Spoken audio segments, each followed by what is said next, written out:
Welcome back, Sega fans, to the podcast over 40 years in the making.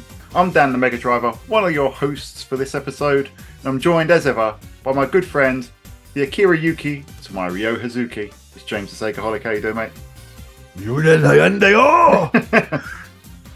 I see.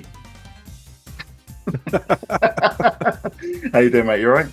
I'm very well, mate. Very well. Been a while since we've managed to do one of these, so it's good to get the mic set up and have our customary half hour of talking shite before we actually do the podcast. So, it's good. It's good. It's the synchronized clobber was we did not check what each other were wearing before we came on. For those that are watching the video version, we didn't phone each other and going, "What shirt are you wearing tonight, Daniel?" It's like, are you wearing your Sega guys? Are you wearing your Sega guys shirt? I think we should both do it. Yeah, exactly. Nah. No, we're just in sync, mate. But it's good to get behind the mic. And for those of us that can't see your screen at the moment, or maybe depending on how this is edited, they might not see the little box that's by your side down there. So a nice little pickup that you've had recently. Why don't you tell us a little bit about that? Oh, well, mate, this is a multiple pickup. This is Tom Thumb. What legends. So Tom, legendary supporter of the channel, by the way. Thank you, Tom. Long time supporter. Great guy.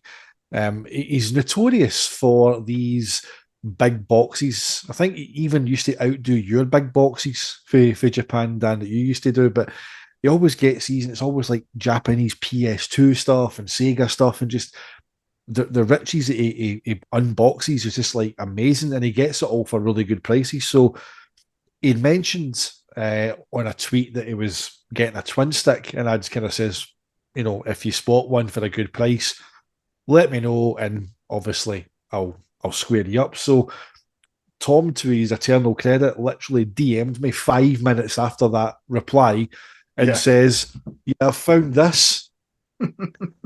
So fully boxed, with a copy of the game, which obviously I don't need, because obviously I've got the ODE, but to complete the kind of set, it's fantastic. But that was 23 quid.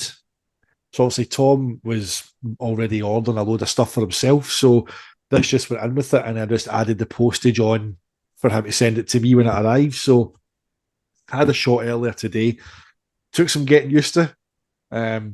Thankfully, it wasn't until I left the attract mode running that I realised how to jump, because obviously the top two buttons are to boost the triggers left and right of your weapons. Both triggers together as your middle main weapon.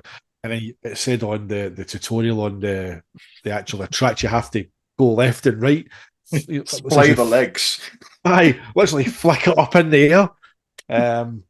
So I had a shot of that, and it's like trying to get used to the fact that it's one stick up, one stick down to turn. To turn.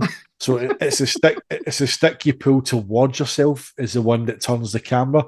So if you want to turn, you have to turn left or turn the camera left. It's pull the left stick towards your right stick, push up, and vice versa for right. It fucks with your brain. It really does, because like if you're used to playing with the controller, like I have been since back then it's like it's getting used to it. But I never did the chance to play Virtual On in the arcades. I never seen an arcade cabinet, so to see this miniaturized version of the way we actually play it is phenomenal. So thank you, Tom. But in true Tom Thumb fashion, Tom likes to throw in goodies. So I had to Google what a muffler towel is, right? So Virtua Fighter muffler towel, right? Apparently it's like a scarf, but it can be used in the gym. So it's like, you're fighting off the hordes on Virtua Fighter. But it's basically all the characters for Virtua Fighter. I don't want to unravel it because it's literally being kept stitched together. So, mate, so that's pretty cool. I enjoyed that. But he said there was something funny, right? This shows you how much this guy pays attention to this show. Superb. Open her up. That's what's inside. This is the Amiga version, complete with manual. That's a lovely manual, though. Yeah, the Amiga version of Street Fighter 2. There, ladies and gentlemen, are the 4 discs that were the bane of my life. Whenever this is what led to 3 external floppy drives being daisy chained in order to stop me having to swap discs. If you want to fight Guile, you have to put in disc 3. So there we go. But that's just a nice wee touch. You know what I mean? That somebody's actually paid that much attention to the stories on the show that they put that in. But yeah, it's just like going through the manual as well, like all the kind of wee, the kind of little, see the little kind of artistic drawings of each character and the as a moves and stuff like that. as a package, though, it's absolutely phenomenal. It's Yeah, gorgeous. You know, I mean, I've got the right, on you go. C64 version, and it's a small one. So obviously, because it's obviously only got the cassette in, but the artwork and everything in it is absolutely sensational. So I know you're not going to rush out to get an Amiga to play that one, mate. But what a lovely piece of memorabilia to have. Yeah, well, it kind of goes nicely with the copy of Mortal Kombat that you Yeah. sent me as well. So I've got the two, So, but I just whenever you see it, just like, going back and remembering the stuff in the manuals, like the special moves for obviously Ryu the Fireball, by channeling all of his will through his hands, Ryu can create an energy wave or Hadouken. Now it says here this is actually wrong. It says the move drains most of his energy and takes a few seconds to recover. A Hadouken doesn't take any energy off of Ryu. No, well, I So suppose what it means is that he's vulnerable after he throws it. possibly. If you jump over. But But yeah, there you've you got to go, love mate. that So sort of stuff that's from back in the day, though. You just don't get that sort of stuff anymore. Don't even get a aye. manual. Nah, Maybe a nothing. QR code.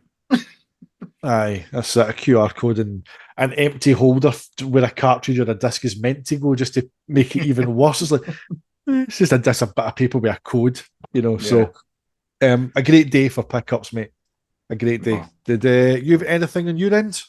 Do you know what? I have not actually got a pickup for a while. Did order something for the channel, which will be for a future video, but it hasn't arrived yet. Hoping it hasn't got lost in the post. But yes, that will be revealed in due course. But it's not like yours, mate. Yours are all arcade related. You know, you've got Street Fighter 2 arcade game, Virtua 1 arcade game. I've actually managed to play that a few times in the arcade. And that's where I learned to love the twin stick, which is why I got my own one.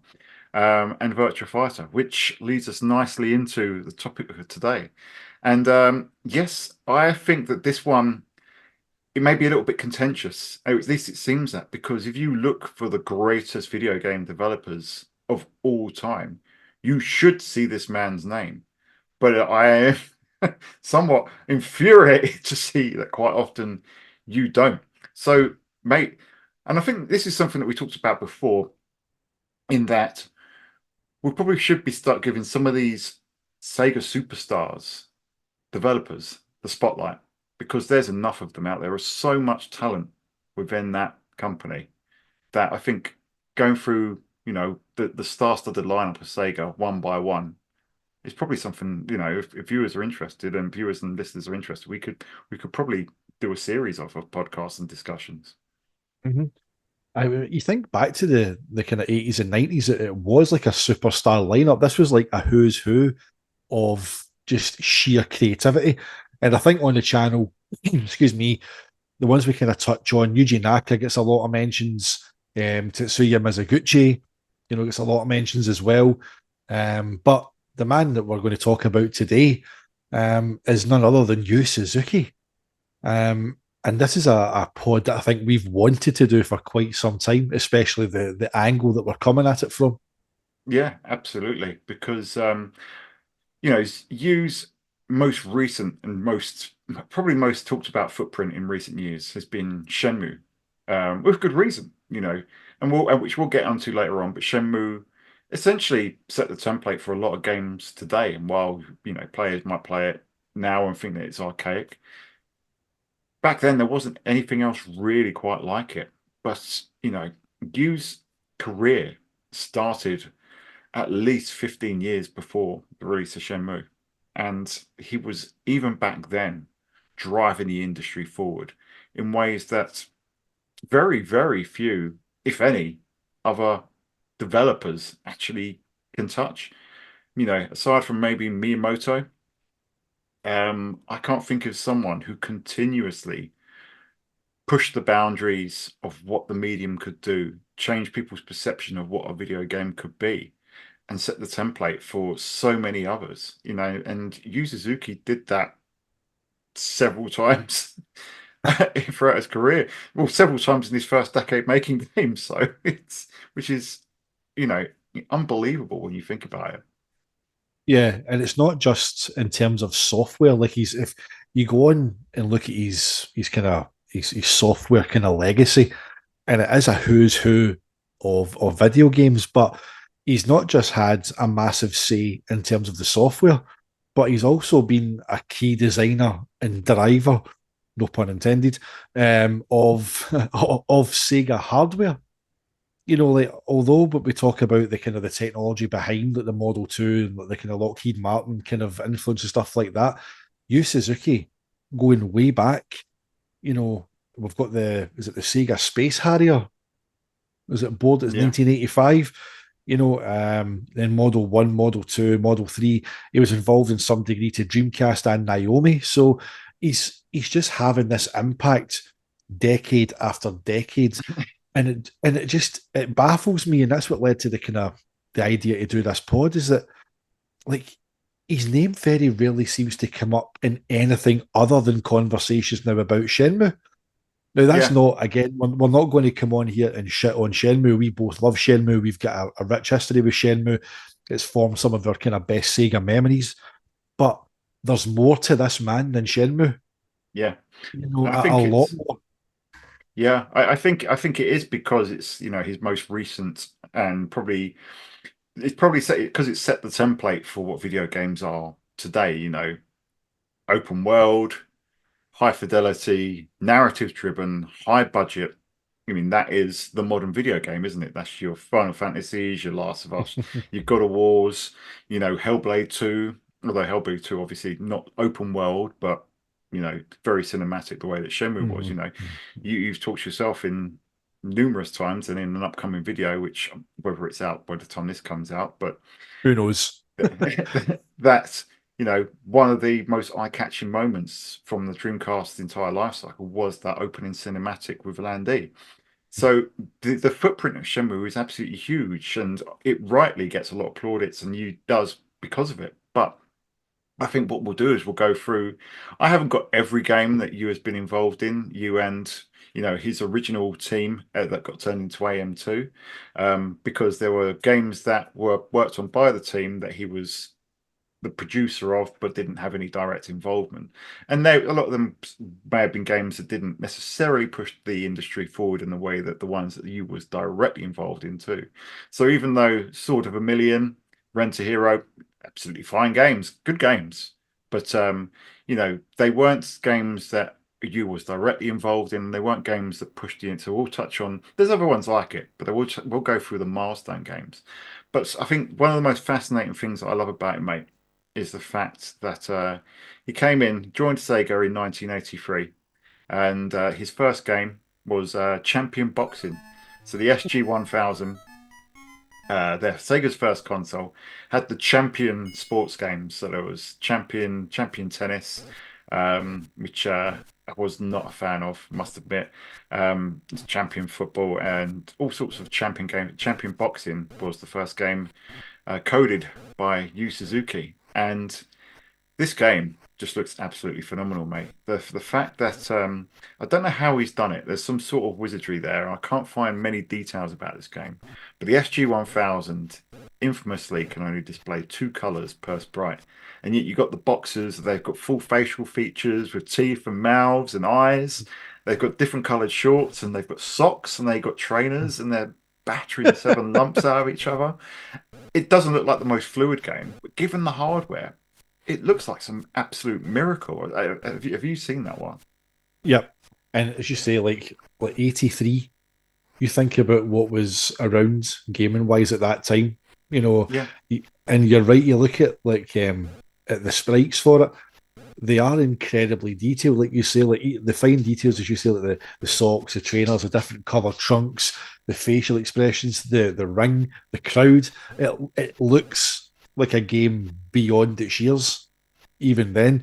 And kind of looking up about it as well, like it says here that people at Sega were so impressed by it that they sanctioned the release of the game as it is, but inside an arcade cabinet.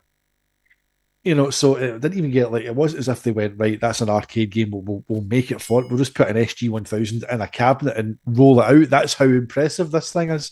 So it's not one that I've had a chance to play. May have to look at it, kind of emulating it. I'm not getting any means to play SG-1000 games unless I get a Master System with a Master System EverDrive. But I've seen videos of it. I think you sent me some videos of it earlier on as well today to look at. And it definitely looks beyond its time, 100%. Yeah, it looks, in my opinion, it looks like NES level, like the Famicom. Yes. Was obviously more powerful than the SG-1000, especially in terms of rendering detailed sprites. And when I've done a video on the SG-1000, which is probably out by the time that this airs, and you can notice the difference. That games like Congo Bongo, for example, two colors per sprite. But Champion Boxing just looks like a game that's on the Master System rather than the SG-1000. It's unbelievable. So yeah, it's unreal that Sega saw that. It was so impressed by the work that you had done that they, not only took the game. So should we upscale it? Should we port it to more powerful hardware and make it, no, just stick the SG-1000 in an arcade cab and away it goes. And you love that. You're getting your own team, and basically what is it you want to make next? And I think you Aye. basically just turned around and said, I love motorbikes. I want to make a motorbike game. I mean, to be promoted to a project leader in your first year after one game, that tells you the guy's special. It just, and as you say, mate, hang on. Jeez. What a game. What a Yeah, game. indeed. So, and we went through this when we were talking about Virtua Fighter, that he was studying this topic for a while. He was studying Freddie Spencer videos, and this was like the first instance of him pushing from a technology standpoint as well, because he actually designed the game in fully 3D. He wanted that, the analog controls where you tilt the motorbike left and right to steer, and he wanted it fully 3D. Obviously, the technology was nowhere near yet, but what we got was the next best thing, which was early 16-bit graphics, but full on what is now referred to as superscalar technology in its Yep. debut. And yeah, again, as first game as kind of a project lead, what a game to deliver. And that's the thing as well, mate. It kind of showed the roots of that methodical kind of quest for realism. Yeah, Because if you think about it, obviously the Freddie Spencer videos for Hang On, the martial arts movies for Virtua Fighter, even going through to the tail end, F355, probably the ultimate, the kind of the end game, that the Deluxe cabinet was like a full fledged, almost replica, F355 kind of cockpit. So that was the kind of the start of it. That he didn't just want to make a game, but he wanted to make it an experience. He wanted to try and bring the player, not just into the arcade to throw a couple of quid in and have a few races. He wanted you to feel like you were racing those bikes, that you were in that situation.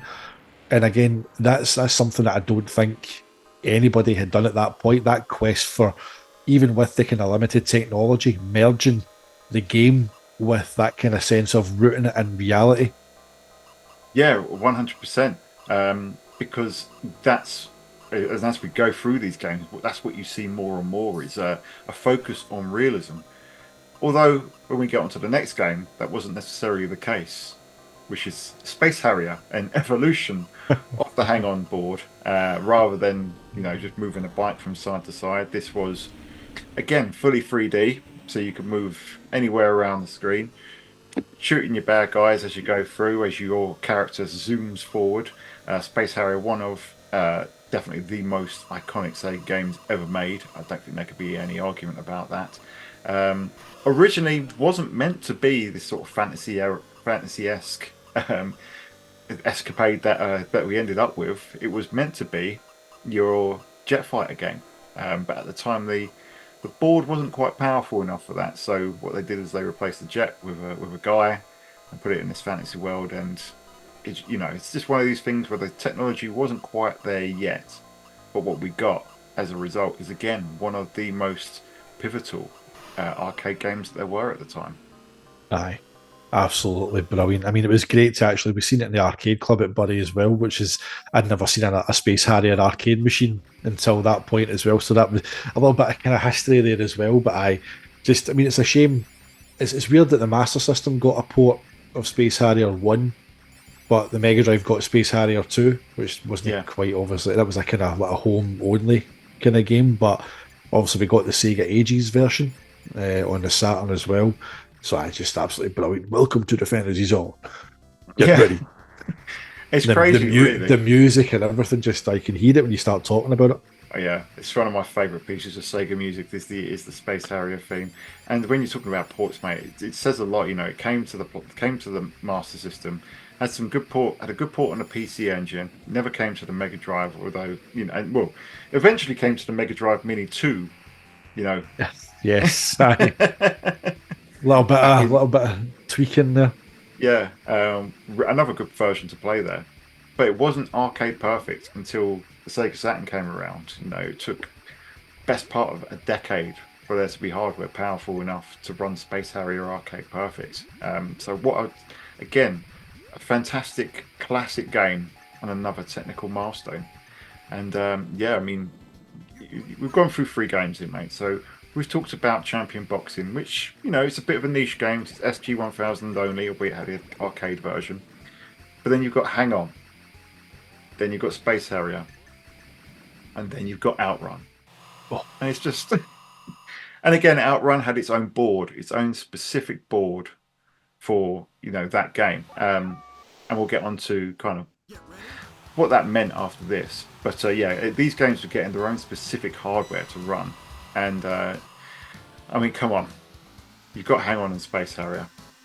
Outrun is just on another level. The podcast that we did, Editor's Corner, with with Dave and Pat, and it was Sega Lord X that said that if there was one Sega game that that he would recommend to anyone who wanted to play a Sega arcade game, it would be Outrun, and that's for good reason. It's absolutely timeless. It's just got that vibe about it, the blue skies, the sense of freedom, the variety of the zones, the clever kind of gameplay mechanic. You pick your routes, make it easier, more difficult, just everything about it. The music, the fact that, as you said, it took almost, what was it, 86? So probably 10 years for the Saturn Sega Ages version, which obviously allowed you to run it at 60 frames per second as well. That kind of, you can run it as a smooth mode, it's smooth called, mode, I'm sure. Yeah. So it's a game that you see it in the community even today, how much Outrun, like, people will see a screenshot of Outrun and they'll be just gushing over it. Doesn't need to be Outrun 2 or 2006 coast to coast, as brilliant as they are. The original Outrun can just create such amazing nostalgia for people. And the thing is, we're going to go into the next game in due course, but whenever you actually look at his first, his first 4 or 5 games after Champion Boxing, like, if you're management at Sega and you're watching this guy chucking out games like that one after the other, what are you thinking? It's like, he can't beat that. Well, he just did. He can't beat that. It's just hit after hit every time. Amazing. Yeah. And there was nothing else like any of those games. Nothing like any of them. There was no racing game that was as smooth as Outrun. It was. He wanted to outdo. Was it Speed Racer in Namco? Oh no, it's Pole Position. Pole Position is what he wanted to outdo. So obviously he has to create a racing game greater than Pole Position. I think he did that. Then he wanted a fast action game to push the boundaries of that 3D. Got that with Space Harrier. And then he created essentially an almost open world driving game. Not fully open world, but the fact that you got to choose your courses, you got to choose your music, and you could essentially play down the easy way, and make it a very chill game. You can challenge yourself. There's a Yep. score attack mechanic in there. Outrun is just such an accomplishment in every sense of the word, in every way that you can imagine, in every way that a video game should be. And Aye. the fact that that game came out nearly 40 years ago, 38 years ago this year, and it still holds up today. It's one of those Mhm. games that not only from a gameplay perspective, holds up, but visually, there's still some of the most sumptuous 2D visuals that you can see out there. So it's such a triumph in every single way. And you never feel annoyed with it when you play it. See if you put Outrun on, see if you just want to race and just, as you say, have a chilled out drive, just stick on course A. But even if you decide to try the more challenging ones, see if you mess up and you don't make it, you never come off feeling annoyed. It's just, I'll just have another go. That was great. It's like, and the thing as well about these games, you're talking about how they were so far ahead of anything at the time. Think about how sought after they all were to be ported.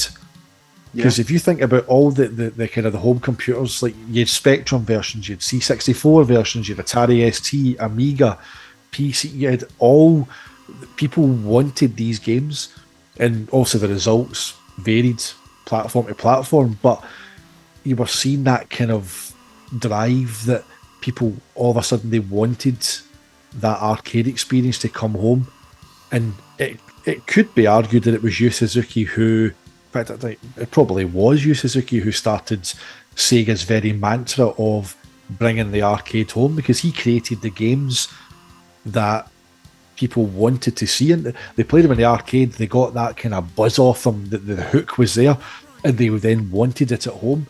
And at that time, with the way the hardware was, yeah, there was compromises, but people accepted it because these games were like nothing they'd seen before. yeah, So they were just getting that hit of being able to at least sample a fraction of how it felt in the arcade. yeah, absolutely, mate. And you know, we played the home computer ports at the time. My first Sega game in the home was the Commodore 64 port of Outrun, coded by one guy. Looked very brown, Jeez.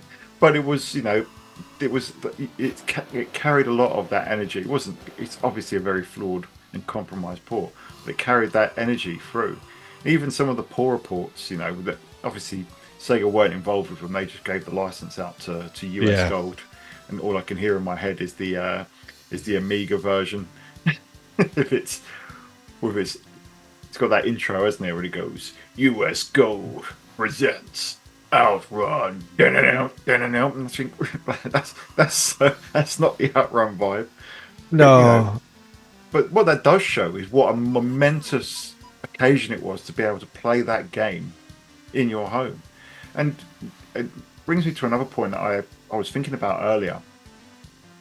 If you think about if you look at original SG, Sega Mark III commercials in Japan, they're all about bringing the arcade home. See, obviously the SG-1000 had a number of arcade ports originally. They weren't true arcade ports. They're like Congo Bongo is an approximation. It's nothing like the arcade game. But the first game that really pushed the Master System in terms of it being brought out was Hang On. Hang On 2 came to the SG-1000 as a kind of semi-sequel, but the Hang On port came to the Master System. And if you watch the ads, you see Space Harrier, you see Hang On, and you see other games that we mentioned on this list. And again, it's just Sega. Yu Suzuki's been doing this just for a few years at this point, and he's making games that Sega are throwing all their weight behind, not only in terms of hardware in the arcade, but is dictating what they want to do with their hardware in the home. It's becoming the major selling point for that hardware, and probably part of the reason why they chose certain configurations around the Master System as well. So already his influence within Sega itself, not to mention all the other stuff that came after from other developers, etc. But already you see his legacy unfolding even in those early days. Yeah, and it's crazy to think at that point he's been with the company, what, 4 years, 3-4 years? Yeah. You know, he's pretty much running the place at this point, mate. You know, he's like, he's a main man. You know, and again, as you go through his list, I mean, you were talking about obviously the one I've said, the kind of, if you look at his first 4 or 5 games after Champion Boxing, the one after Outrun, um, amazingly tied in with probably one of the biggest movie releases of the 80s, which came out in 1986. Obviously, this game came out a year later in 87, Afterburner. Yeah. And talking about that podcast earlier where Sega Lord X said Outrun, Afterburner was my choice to say if you want to play a Sega game in the arcade, it's got to be Afterburner. And I think one of my earliest memories is seeing that big gyroscopic cockpit, same one that you see in Terminator 2, front and center, when it was still amazing way back in 1991. And you know, the stuff that he was doing in that game, at this point they weren't all getting their own boards. So this is when, you know, because we'd had the Superscaler board for Hang On, called the Hang On board, then we had the Space Harrier board, then we had the Outrun board, and this was now the X board, and the X board would be used to make games like obviously Afterburner, Super Monaco GP, and a few others. And it's the stuff that you can see in that. When you compare that to Space Harrier, obviously Space Harrier, he wanted to make a jet fighter game, and whether it's just coincidence or timing that Top Gun came out in between those two games, the timing was masterful. And Space Harrier is just flying towards the screen, you move in 4 directions and you shoot things. Love that game, but compared to Afterburner, it's quite limited in scope, because Afterburner, you've got your throttle go through to change your speed, so how fast you fly into the screen is dictated by player input, and you also do your barrel roll. And the big thing about the X board was not only does the street scenery scale with objects flying and rotating towards you, but you flick that stick, do a barrel roll, the whole scenery changes. You know, the whole landscape spins round, which is, again, may not seem like much when you're coming into it with 2024 eyes. We used to your Fortnites, etc. But back then, that was a huge deal. It was unbelievable to see that sort of thing in motion. And again, we were used to, you know, your Binatones and your 8-bit consoles, your 8-bit computers in the home, and you go into an arcade and you see this hulking cabinet that's moving every which way, and you get in there and you see a game that looks like that. Unbelievable. And again, it's Yu Suzuki pushing the boundaries of not just video games, but games as just an experience. Aye. And at that point as well, you were starting to see the cabinets get more lavish. Obviously, the kind of gyroscopic one for Afterburner, but let's think about the one that you played Outrunning at Bury at Arcade Club. You know, it might look boxy. It's the one that you see in Shenmue, obviously, in the arcade there. But you and I had no idea until you started playing it just how much that moved. You're turning, and it's actually it's meant to replicate the feeling of the car turning. Yeah. Again, taking the game, but the gameplay's not enough. He wants you to feel what you're playing. And I think, you know, that the Afterburner cabinet, as you say, came out in 87, but in Terminator 2, in the shopping mall, there it is, you know, front and centre, until obviously John gets chased down a corridor by the Terminator carrying a shotgun inside a box of roses. And that's all. That's what Yu Suzuki was doing. He was not happy with just the gameplay. He was wanting you to feel the games that you were playing, none more so than in the arcade. Yeah, absolutely. I mean, it's what taught John Connor to be such a great military leader and save the world from the from Skynet in the future. You know, so if you wanna become a pilot, play Afterburner. But no, seriously though, it's just such an amazing experience. And yeah, the gameplay in Afterburner gets a little bit of stick sometimes, because it's not as it's a lot more frantic than something like Space Harrier. But it's still a fantastic playing game, and all these games are fantastic playing games. But it's not just the gameplay. I mean, they've got gameplay that it's probably deeper. Despite the simplicity of these games, they're deeper than a lot of games that you'll play today in terms of how they play, the scoring mechanics, the levels of difficulty, etc. But beyond that, they were just massive experiences, and that would continue on for his next couple of games. So Power Drift was the next one. And it's a game. It's a game that just doesn't seem to get as much love as a lot of his other stuff. But again, in terms of a racing game that did something completely different to what everyone else did. You know, you see these undulating horses spinning, rotating, with all these other races on there.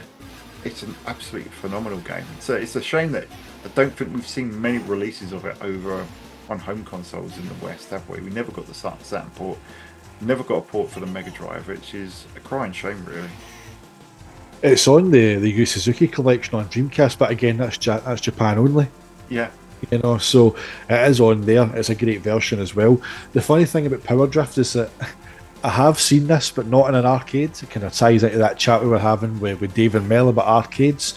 In the Blue Lagoon Chippy in Glasgow City Centre, they had two arcade machines. They had WrestleFest and they had a stand-up cabinet of Power Drift. So that was the one and only time that I ever got to play Power Drift. Was while I was waiting for a saucy supper. I've played it not long ago on the Dreamcast on the Yu Suzuki collection, and it's a great version. What you're saying there about the kind of the undulating stages, the sheer pace of it, it can catch you out. You need razor reflexes for some of those courses because, like yourself, it's like the tracks are made up. Some of them are like the kind of the log kind of bridges and stuff, and you go over that and round, and it's crazy. It's absolutely crazy, but the sense of speed is insane. Again, it's like Outrun's not slow, but I think Power Drift is just manic in terms of pace, and it's mental. It's and again, insane what they were doing with the hardware at the time. The version that I've played quite a lot is the 3DS version, which is pretty cool. And you put the 3D mode on, so the 3D effect works really well on these super scaler games. So it's fantastic. And I know we talked about Outrun with the selectable music stations, and I probably think that was Yu Suzuki. Obviously didn't do the music, but said let's have selectable music stages. And going off on a bit of a tangent here, but one thing that I really love about Power Drift is the soundtrack. It's absolutely phenomenal.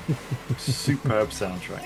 And again, it's just another one of those games that just as a package, it's pretty much complete. Yeah, and you're right, it doesn't get mentioned enough.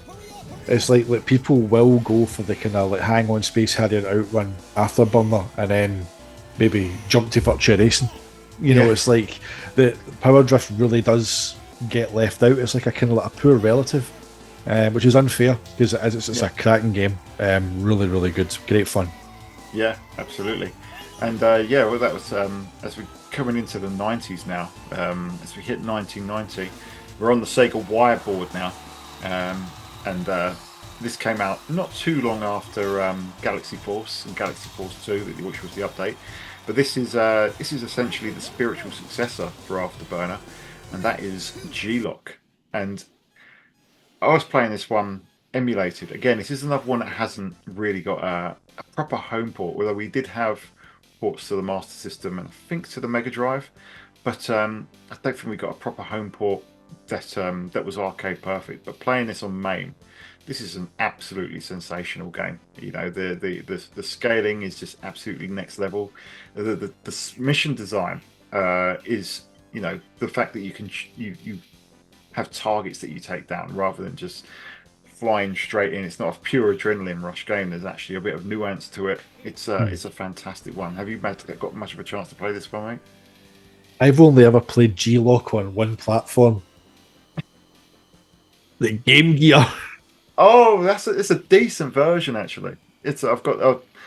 Anyone that's seen the Master System video that I did, Super Scalers on the Master System, it was one of the games on there, and the Game Gear version is almost identical. It's amazing how close they actually come. They even have the little animation where you zoom into the cockpit and zoom out again when you've got a bogey chasing you down. But I love the obviously their approximation is extremely compromised because the wire board is obscenely powerful for its time.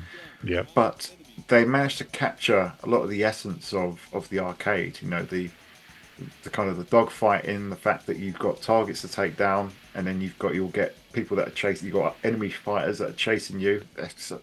Again, it's a fantastic game. Looks phenomenal in the arcade Mm-hmm. and plays really well too. Aye, just one that I actually need to play it properly. I've never actually played the full version of it. I've got, have I got me? I've got RetroArch on the MacBook, so surely you can get a version for that on there. Yeah, Thing is, if I start loading this thing up with emulators, mate, I'll just run out of hard drive space. I know once I start, I won't stop. But it was only it was the Game Gear version, and it was one of those ones that again got dirt cheap, like and what everyone wants. It was just yeah. like £5-6 or something like that. Just why not? Just take it. But I've never played the proper full scale version, so something I need to remedy. Yeah, you've just reminded me actually that I've actually got two copies for the Game Gear. I've got the PAL version and I've got the Japanese version. The Japanese version is in a really cheap bundle of games for a fiver.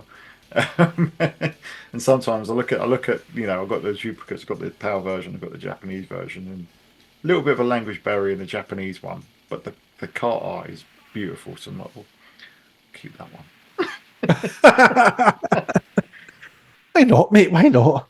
Absolutely. Yeah, and I know we're doing a whistle stop here. We can't obviously list every single game, but you was Yeah. a producer behind a lot of other games in the interim, but they're the big milestone titles, mate. But in terms of milestones, now we're getting into some of the ones that really did kick the industry forward. And the first one that we're going to talk about is the game that created what was retroactively called the Model One board, and this is virtual racing. And mate, we're talking about quantum leaps in game design. What a game this was! Where do you start with virtual racing? Where do you start? It was like I've said it before about like Outrun. It was like nothing you'd ever seen, but that was a trend for Yu Suzuki. He just did things that you'd never seen before. But Yeah, you know, looking at it, it's like a very F1 stylized kind of game, the way the cars look and whatnot. But yeah, the track design, just the visual style of it, those beautiful flat shaded polygons, like that orange bridge in virtual racing. Yourself, you go around the kind of green embankments, that kind of S bend, you've got the big orange. It looks like the kind of, it's like the Force Road Rail Bridge. It reminds me of a kind of miniature version of that kind of wireframe kind of bridge. Just absolutely brilliant. You go through each checkpoint, you get a wee bit of music that plays as well. Just amazing. I mean, the thing as well, obviously that got the Mega Drive port with the SVP chip, and that was on the Mega Drive Mini 2. And before I get rid of mine, that was my first experience of playing the Mega Drive version of it.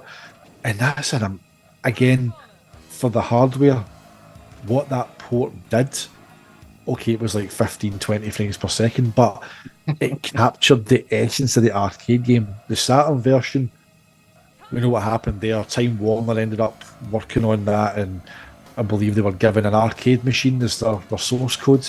That was it. Have a shot. Remember how it felt? Right, go and make it. We won't give you any actual source code, which was kind of detrimental to it. Because the Saturn version, as a port, it looks all right, like in stills and stuff. Like it looks fine, but the handling doesn't feel anything like the arcade or even the Mega Drive version. Lots of extra content, which is great, but yeah, the arcade game is just it's the thing about the flat shaded polygon games like Virtua Fighter, which we'll come to. They have this beautiful timeless look about them. It's like people might look and go, that looks really basic, there's no textures, but see just the fluidity and the way that it moves and just that kind of stylized look about it. It's just, you could walk up to it today and just, it still impresses. It's just got that timeless look about it, and the gameplay is just nailed on. It never ages. The game just plays amazing. Yeah, agree, mate. I was just checking just now to see if, because I looked earlier, I didn't see a note of it, but it does feel like Yu Suzuki must have had a hand in that Mega Drive version. You know, much like he was guiding other games that we'll talk about later on this list. You know, he was going in, visiting the teams, and making sure that things were kind of up to Hmm. his standards. Yep, yep. And it does feel like that Mega Drive version is it's a freak of nature. You know, it runs at 15 frames per second, but it's just like Daytona on the Saturn, which runs at faster frame rate than that, but it plays almost identically to the arcade. I was playing Virtual Racing on the PS2 a few days ago, and that game just doesn't handle right at all. Looks nice, runs at good frame rate, but just the handling is off. Not quite as off as the Saturn version, but it's off. Mm. But the Mega Drive version just is sublime, absolutely sublime. And Virtual Racing itself, as you say, mate, the visuals are timeless, and the gameplay just doesn't age. And people might remember that when we had the Switch port of the game that M2 did, which I did a few bought I things bought like that when I had the Switch at one point. The yeah, Switch and the what was it called? The Switch that was only the handheld. The Switch Switch Lite. Lite, yeah, Yeah, I had one of them briefly, and like I bought that was the first game I bought for it was Virtua Racing, and that was amazing port. Really enjoyed that. yeah, it's absolutely incredible. And there was so much fanfare when that came out, which shows that that game, once more, this is a game that it's 30 years old by the time it came to the Switch, but it was still held in such high regard and had such rave reviews when it arrived. Absolutely beautiful.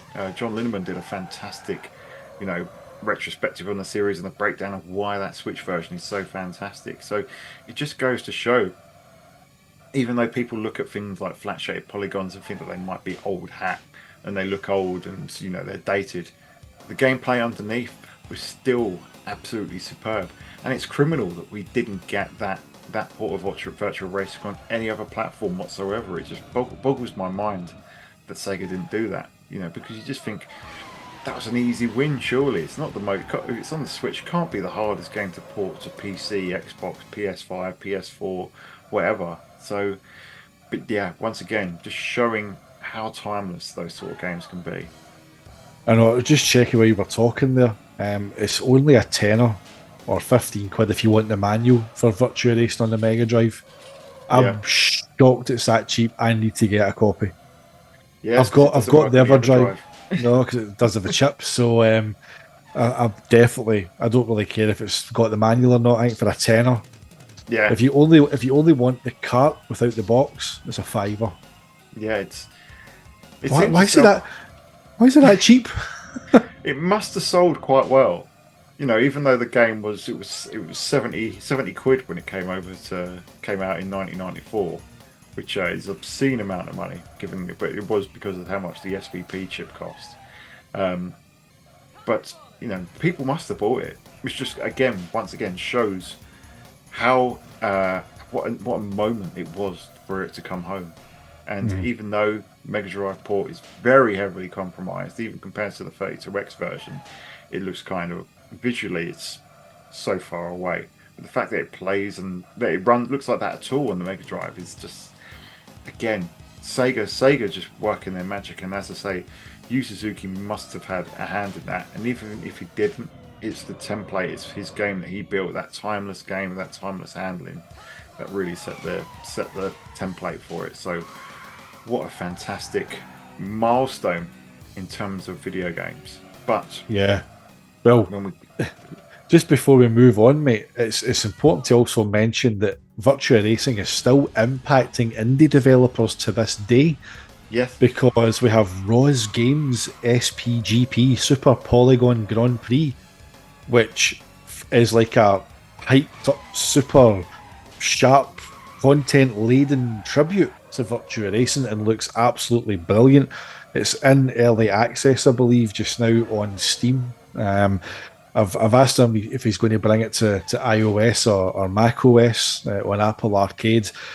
He's only one guy that's doing this, so I think he's going to wait and see how the PC version does. But if that comes on to Apple Arcade, mate, I will be all over that as well, because the videos of it, it looks superb. So Yeah. even all this time later, it's still having an impact. It absolutely is, mate. I've actually been following that one for a while, and it's absolutely sensational. So I have actually got that wish list on Steam. I didn't realise it was an early access, so if it is, I'm gonna have to check that out and buy a copy. But yeah, it's on my wish list. And yeah, anyone that's listening or watching this now, if you're a big fan of virtual racing, or Sega racing games in general, because if you follow Roz on Twitter, there's an awful lot of other Sega themed Easter eggs in there. It looks absolutely phenomenal. So go and check that out. So yeah, absolutely correct, mate. Virtual racing still influencing developers, even 33 years on. And the next game, and I know we've talked about this one so many times. We've talked about it at length, and we've talked about the impact that it had and how it's possibly the most important video game made in the last 30 years, maybe even ever. And that is Virtual Fighter. This one was 30 years too early. Aye. Again, like with Virtua Racing, where do you start with Virtua Fighter? Virtua Fighter is the reason I am sitting here doing this very show. It's a game that created the SEGAholic. So you can't underestimate the impact that this game had on an industry-wide level. I think anyone who tries to deny it is doing it a massive disservice. This was more than just a fighting game. I've seen people call it a tech demo, which I think is, again, an insult to it. You look at Yu Suzuki, as we've done in the 30th anniversary video we did. Yeah. That he studied hours and hours, hundreds of hours worth of martial arts movies, because he wanted that sense of realism. It was about not just realistic fighting at a time whenever it was fatalities and fireballs and dragon punches. He wanted that fluidity of human movement in a 3D space. He wanted the combat to be realistic. Okay, the jumping's a bit floaty and daft at times, but when you're on the ground and you're doing the moves, they're all very rooted in reality. And we've spoke about it umpteen times, that it's the game that made the industry sit up and take notice about what impact 3D could have in terms of having human movement and models in games. Like, Ken Kutaragi changed tact with the PlayStation upon seeing Virtua Fighter in the arcade. We've spoke on this show before about how it's ironic that Sega influenced their rivals to make their technology better, but yet the port of the game on Sega's own home console gets kind of lambasted about being inferior or poor. Again, a narrative that's 3 decades in the making now, but it's a game which, again, like Virtua Racing, like Outrun ports, the very idea of having that game in your house at that point in time, so close to the arcade release, again, like your Virtua Racing port on Mega Drive, like Outrun and Hang on home computers, the port of Virtua Fighter on Saturn is far closer to the arcade than those ports were back then. So you were getting this cutting edge arcade machine in your home, bundled with a cutting edge new console by Sega. It really did send a message. And gameplay wise, I think, the was almost 100 moves per character, different combinations, the roster of characters totally diverse and just something for everybody, of different fighting styles, whether you want to go for the Kung Fu Master or the Karate Master of Akira, the Wrestler of Wolf, the Grapple Merchant of Jeffrey, the lightning fast attacks of Pai and Lau. There's just literally a fighting style for everybody. I could just sit here and talk about Virtua Fighter all day, mate. I just absolutely love that game. Monumental impact on the industry, and one that I think gets really overlooked in terms of what Yu Suzuki's legacy on the industry is, because I think everything up that he was doing led up to this point. that search for realism, that search for pushing the boundaries of technology, I think it all just came to a head with the Model 1 board. Okay, done Virtua Racing, but Virtua Fighter was where he just merged both together, and he got that complete sense of realism and opened a door for where gaming was going to go. Yeah, well said, mate. Absolutely well said. I think what we'd say to anyone that is in any doubt about the influence of that game, and it's been cited so many times as an influence in so many games, the PlayStation hardware, and basically set the industry down the path that it's going today. For anyone that doubts its influence, go and have a look at what polygon games were before Virtua Fighter. You know, because as revolutionary as Virtual Racing was, it was a massive iterative step. You know, we'd had polygonal racing games and driving games before, not to that degree, not that fast, not that playable, and not to that level of fidelity. But in terms of mechanics, it was an evolution, a little bit more of an evolution than it was a revolution. But you look at what every single video game was doing in the polygonal space. Not a single one had a character, a 3D character that moved anything like Virtua Fighter's characters. Virtua Fighter showed that you could animate humans in polygons and make it look convincing. Because I remember when I was making that point on social media, and a lot of people would say, oh, this polygonal game did this, but it was like, it was either shapes doing something or a very crude character doing something. You know, unless it was, you know, the camera swooping round, you didn't see that in any game other than Virtua Fighter at the time. And it just broke down walls. It showed that if you can animate characters in a video game, then, you know, you can animate anything basically. You know, it's like modern day, the push for realism. It's always the kind of the human likeness that's always the hardest thing to get, and this was the first step towards that. So it really is such an important game for the influences on, you know, Namco were miles away from doing something similar themselves, and basically had to rip up what they were doing on their Streets of Rage clone and turn that into Tekken to try and catch up. So I think the quote was from someone in Namco was that they were light years away before they saw Virtua Fighter. Toby Gard and Tomb Raider, you know, id has said that it had an influence on Quake. There's so many stories, even going on to Ico on the PlayStation 2, which came out in 2001. You know, 8 years later, the impact was still being felt, and it's still felt today. And it probably is his most important game, because it would lay the foundations for the stuff that would come after. But going back to the Saturn port, and again, this is kind of why, even beyond a technological reasoning, why it's such a fantastic milestone of a game. And what you're saying just there, mate, about people say, oh yeah, it's a tech demo, that couldn't be any further from the truth. As much as people deride the Sega Saturn port, and we know that the Sega Saturn port was rushed, it was brought to market, it was only developed over a course of 5 months. But it plays just like the arcade.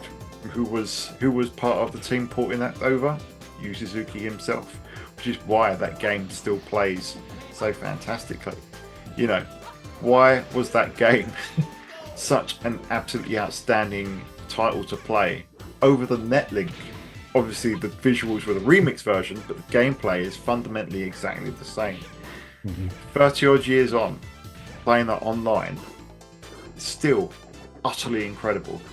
And that just goes to show that the gameplay is timeless, and the footprint that the game had was bigger than almost anything 10 years either side of it.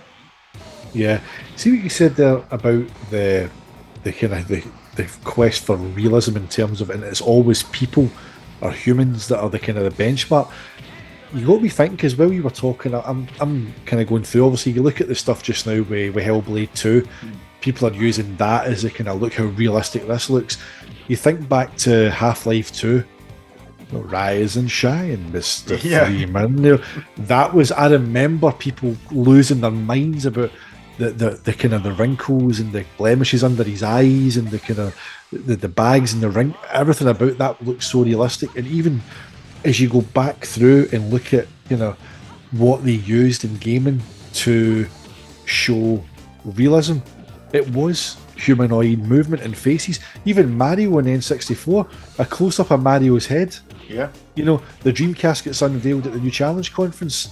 It's Ida Majiri's head floating about. PlayStation 2, the Ridge Racer flag girl. It's her face. It's all humanoid movement. And again, if you look at Virtua Fighter, the Saturn port obviously doesn't have. The arcade's got individual fingers, and the Saturn that's just kind of wee blocky fists. Right, fine, compromises were made, but every fighter has got their own unique facial expression. There's none of them look the same. Like they all have, even like victory taunts. Their brows will come down. They'll make expressions that you'd never seen that before. Like, these characters could convey, even in flat shaded polygon form, they could convey emotion. They could look angry. They could look excited. They could look happy that they'd won. It was just that kind of, you'd never seen that before on a game, on a 3D level, on a sheer realistic humanoid skeleton model in a game before. So it is interesting as you go through history in games. The realism of humans has always been the kind of benchmark to see how technology is going forward, and that's what Virtua Fighter brought in. Because as you said before, mate, you'd had polygonal racing games, and Virtua Racing was very iterative of that. Obviously, it raised the bar in terms of visuals and speed and fluidity. But Virtua Fighter, you'd never seen anything like it before, and it is galling that like your Tekken and even back then Toshinden seemed to steal a lot of limelight, fueled by the narrative against the Saturn version. But people overlooked the fact that this was an arcade game. That look at what the arcade version does. Tekken and Toshinden can't hold a candle to the arcade version of Virtua Fighter. Mm-hmm. So, it's just, I think it annoys me because I don't think the first Virtua Fighter game gets anywhere near enough the respect that it deserves. Whether it's in the kind of areas of the wider community or kind of maybe younger kind of gamers coming through or looking at gaming's history who get brought up with PlayStation and Xbox, and they see other videos on like YouTube pushing narratives about Tekken was so great, Toshinden was better than Virtua Fighter. No, Virtua Fighter deserves its place in history for what it did, but that in itself isn't only enough. You couple that with the fact it was a damn good fighting game. Yeah, like the move sets in it, as I said, the roster of characters, the learning curve, the variety of the stages, the fucking soundtrack, mate. The music in that game is astounding. The Saturn arranged version is even better. Yeah, like, see if you listen to the Saturn version of Akira's theme, and like you've got the arcade version, and it's just the ding ding ding ding ding ding ding, but then you get the Saturn version, and it's just the bass kicks in, and it gets me going. It really does. I love that game so much. One of my all-time favourites. I just think it needs to get more respect for what it did, not just in the arcade, but for the industry as a whole. Yeah, 100%, mate. Would love to have, and yes, so we could talk about this game all day, but if you want to hear more about this game, check out our 30th anniversary video where me and James worked together on that one. Absolutely fantastic. Love that game so much. But I will close out with it with one last thing on this game, mate, that you made me think of. When you said the young kids, I thought, do you know what? Virtua Fighter pioneered the way that humans move in games. So kids, your Fortnite character can't do his silly little dances if Virtua Fighter doesn't exist. You ain't getting no floss without Virtua Fighter. Yep, no it dance with the L on the head, none of that. That's it. So Virtua Fighter, mate. Yeah, so yeah, well, they're coming for us now, mate. That's it. I know. Well, we'll stop talking about Virtua Fighter. We'll probably just touch on the next game on this list, mate, because it's not that significant, is it? Just at the time, it's just another racing game. Push forward the technology. Needed its own board. This was Daytona USA previewed the very same year, and mate, this boggles my mind that this game is 1993 because it still looks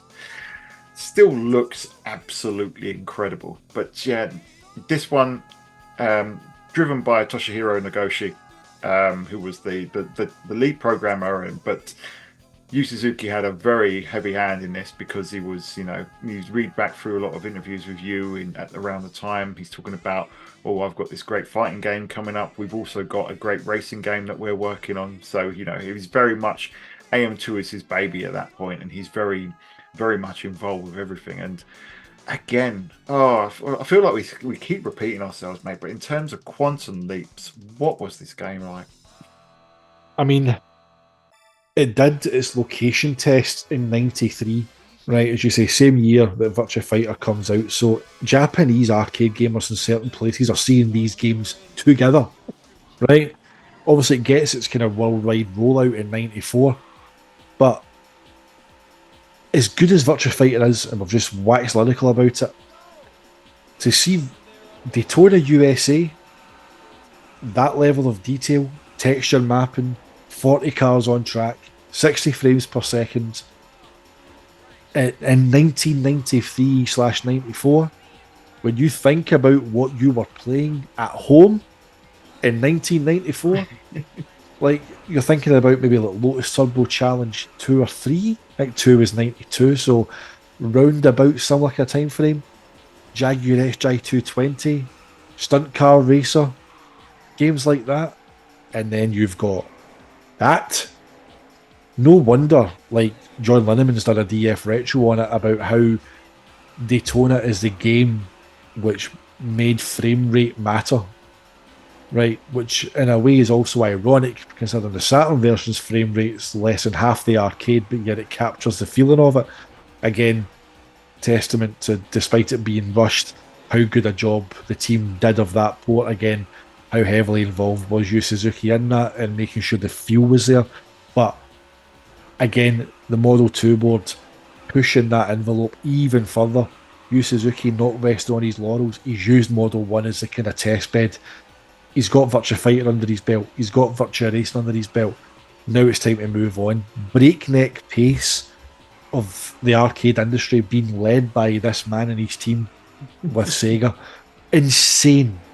Like, and the fact that Daytona USA still holds up so well today, like you put on the PS3 or 360 version, like you put it on a big screen TV on like an Xbox One X or Series X or Series S, and just look at it. It's pin sharp, widescreen, the sound's booming, controls are great. It just hasn't aged at all. Mr. Thunderwing, friend of the show, is always playing it on his channel with 8-Player Online. I really need to get myself a PSV version to play with him, but yeah, spot on, mate.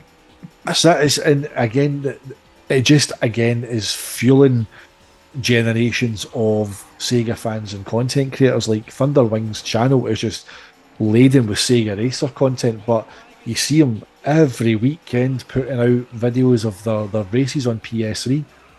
So he said there's still a thriving community. He actually said I seen him kind of talking with somebody who was maybe saying that the 360 online community was actually larger, but he was saying that no, and in Japan especially, the PS3 online community for Daytona is massive. So, there's still plenty of people out there playing it on older consoles while the servers are still up. Yeah. That's just such a good game. I mean, it's just ridiculous to think that it came out at the time frame it did, mate, and what it was doing. Yeah, it's absolutely insane to think that came out 1993, being location tested, same year as Virtua Fighter. At the home, we're seeing what Star Fox, Cybermorph, the Mega Drive port of Virtua Racing, and you go to an arcade and you see Daytona USA, and if you go to an arcade today, if you're fortunate enough to know anywhere that has arcade games, chances are you'll probably see Daytona USA, and chances are there'll be people playing it because its legacy is that of one of the highest grossing arcade games of all time, and it's one of the most enduring. Virtua Fighter knocked Super Street Fighter 2 off its perch in Japan, but Daytona USA was a worldwide phenomenon and is up there. I think it's amongst the top 10. And then when you consider, I know top 10 doesn't sound like much, but when you consider a lot of the games in there are like golden age arcade games, like like Pac-Man and Space Invaders, and games that were literal phenomenons before the arcade started its downturn in the 90s. So yeah, it's such a tremendous achievement, and I think we go back a little bit now and we reflect on the fact that when Yu Suzuki pulled Hangrong together, his objective was to outdo Namco, and when it came to Daytona USA, that game was to outdo Ridge Racer from both a gameplay perspective and from a visual perspective, and it achieved both. And anyone that says that they prefer Ridge Racer, obviously, it's your opinion, but it's wrong. you know. but that was the point where we got to the Model 2 board, where Sega were just leaving the rest in the dust. We'll get on to what came next later on, but Model 2, which obviously Yu Suzuki had a hand in the creation of, was just levels above everything else out there. And I think it was at that point when Namco, their System 22 was behind Ridge Racer, sort of said, well, yeah, we're not going to compete with that. We'll start using PlayStation hardware to make our arcade games instead. Aye, and Model 2, that kind of era of like Daytona coming out in the games that we're going to talk about next, obviously forming part of what we refer to as the Big Three, that was when I really felt that arcade started becoming the future. Like, in the home versions of, like, the 2D games, like your Street Fighter 2s and your Mortal Kombats and Strider, Mercs, Narc, these kind of the games of the kind of 80s, like Midnight Resistance, things like that. You were getting those kind of ports, but those games never felt like the future. They felt current, and you were just getting a scaled back version. But getting into the arcade and seeing Model 2, everything suddenly felt way beyond. Like, you knew that at that point you were not going to get an absolute perfect version of these games anytime soon. You were going to get ports, and they were going to be great ports, but every game that came out just seemed to push it further. It felt like, oh my god, this could only happen here. You're only going to see this machine here.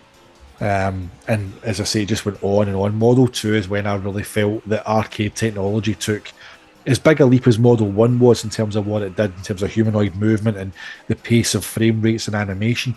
But Model 2, adding that texture map and bumping that frame rate up again, just everything felt like you would walk in and see a new machine, and it was mind blowing. It was like, just done it again. It's like, you thought you'd seen the best, and then the best just got bested. It was incredible. Yeah, no, I completely agree, mate. I think again it was that chat with Mel, and I think he said that in the 80s you were getting 2D games which were mostly looking the same, and then it was the super scalers that were like the quantum leap, and then it kind of, home hardware was catching up from a sprite perspective, wasn't able to do scaling yet, but we're getting there. But then when you got these games in the arcade, once again it felt like the home just could not catch up. There was no way that they were able to catch up. So yeah, it was just absolutely phenomenal. And yeah, it talk about a lot about how Daytona looks, and obviously the soundtrack by Takanobu Mitsuyoshi is just chef's kiss. But yeah, as you said earlier, mate, it still plays phenomenally well. There's a reason why it's such a high grossing game, and even when the visuals weren't state of the art anymore, it was still one of the most played games in the arcade. And as you were saying, the Japanese community for the PS3 version is pretty huge. Again, and we were actually playing the updated version in Arcade Club. Not the Model 2 version, but we were playing the was it Daytona 3 or was it Daytona USA Championship? I can't remember what it was called. It's Daytona USA Championship. I'm sure it's called. It's more like a kind of like a almost PC visuals. Kind of, it looks Yeah, like a kind of mobile, a high end mobile slash kind of PC game. yeah, It's not quite got that kind of feel about it, but handling wise, it feels the same when you see some kind of iconic kind of Easter eggs in the tracks, and the original tracks are in there. But it's the fact is it has a footprint even in modern arcades. It still has, as you said, if it shows up in an arcade, there's people on it, much like Outrun 2. People will flock to it because, like, if you lock in a power slide in Daytona, oh, is there any better feeling in game? I mean, as much as I love taking those hairpins on Sega Rally, holding a power slide in Daytona, whether it's the Saturn version or the arcade version, just feels brilliant. And as you said, mate, that soundtrack, Takanobu Mitsuyoshi, it's like the video of him singing the Daytona song. If we can all be as happy as Takanobu Mitsuyoshi, we'd have better lives, man. That guy is just happiness personified, mate. Legend. indeed, indeed. I think a lot of these games make us happiness personified. To be honest, just sitting here talking through them, they're just banger after banger after banger. And hey, talking about banging, get your pistols out because the next one is Virtua Cop. What a segue that was, mate. Well played. Well played, sir. Virtua Cop. It's another one, and that we keep saying about these games' influences. This is building on basically everything we've seen so far. Polygonal environments. You know, you're taking the 3D character movement, and you're basically saying, okay, well, if you get shot here, you've got to react that way. You get shot here, you've got to react that way. And rather than gallery shooters at the time that you'd get, like, you know, Lethal Enforcers, for example. Operation Wolf. Operational Wolf. And then you had your super scalar games like Line of Fire, which is the Sega one, Operation Thunderbolt, which, to be honest, the effect in those isn't the most convincing because they're still kind of, the bad guys are still kind of popping up like a shooting gallery. So they're still shooting gallery, but Virtua Cop was the first proper 3D light gun game. You know, it was effectively taking rail shooter, combining the genres of rail shooter with the light gun game, and just taking you through these scenes, giving you like movie-like presentation and character animations as if they were being shot in real life.